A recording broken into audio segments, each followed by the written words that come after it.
సంస్కృతంలో ఒక గొప్ప లైన్ ఉందండి. వాగ్భిః సమృద్ధం కర్మిభిః దరిద్రం.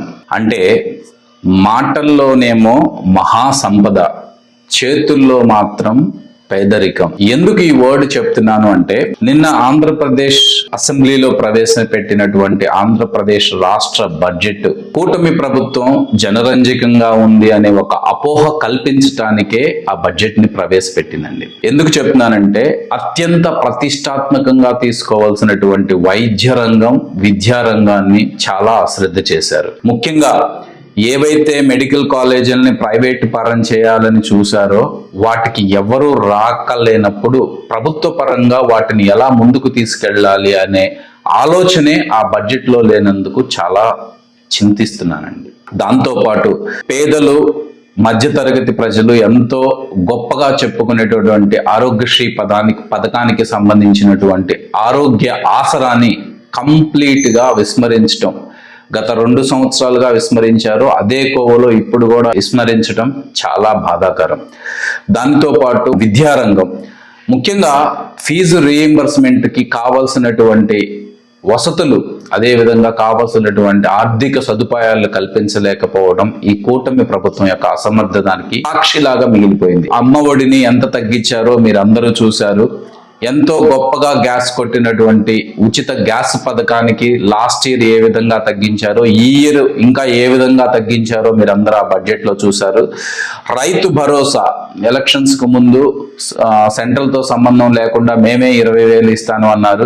కనీసం సెంట్రల్ తో కూడా కలిపి 20,000 ఇవ్వలేని అటువంటి స్థితిలో ఉన్నారు. అలాంటి బడ్జెట్ ఎవరికి ఉపయోగపడుతుంది? ఆర్టీసీని అప్పుల రంగంలోకి కుదేలు చేయబోతుంది. నెలకు 1,500 ఆడపిల్లలకి, మధ్యతరగతి వాళ్ళకి ఆడబిడ్డ నిధిగా మీరు ఇస్తానన్నారు, 0. నిరుద్యోగ భృతి 0. 50 సంవత్సరాలు నిండిన ఎస్సీ, ఎస్టీ, బీసీ మైనారిటీలకు పెన్షన్ 0. కొత్త పెన్షన్స్ 0. ఆరోగ్య ఆసరా 0. 0 వడ్డీ 0. ఇన్ని సున్నాల మధ్య మీరు ఇది ఏ విధంగా జనరంజకమైన బడ్జెట్ అనుకుంటున్నారు? మీకు ఒక 2 ముఖ్య విషయాలు చెప్తున్నాను. ఈ 2 ముఖ్య విషయాలు గుర్తుపెట్టుకోండి. టోటల్ బడ్జెట్ లో సంక్షేమానికి కేటాయించింది మొత్తం 17% అండి. దానికన్నా దురదృష్టమైన సంగతి ఇంకొకటి చెప్తానేనండి.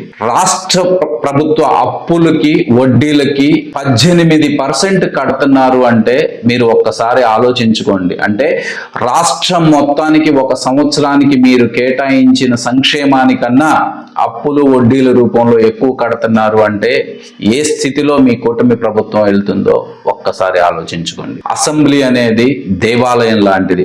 ఆ దేవాలయం సాక్షిగా మీరు ఏదైతే ఎన్నికల హామీల్లో ఇచ్చినటువంటి సూపర్ 6 ని విస్మరించి ప్రజల్ని మోసం చేశారు. కానీ కూటమి ప్రభుత్వానికి నేను ఇంకొక రిక్వెస్ట్ చేస్తున్నానండి. పరమ పవిత్రంగా భావించేటటువంటి అసెంబ్లీలో సూపర్ 6 వీడియోస్ బయటికి పంపించినటువంటి కిరాతకుడినైనా, అలాంటి వారినైనా చర్యలు తీసుకొని ఆ దేవాలయం యొక్క పరువు ప్రతిష్టల్ని కాపాడాలని కోరుకుంటున్నాను. Thank you.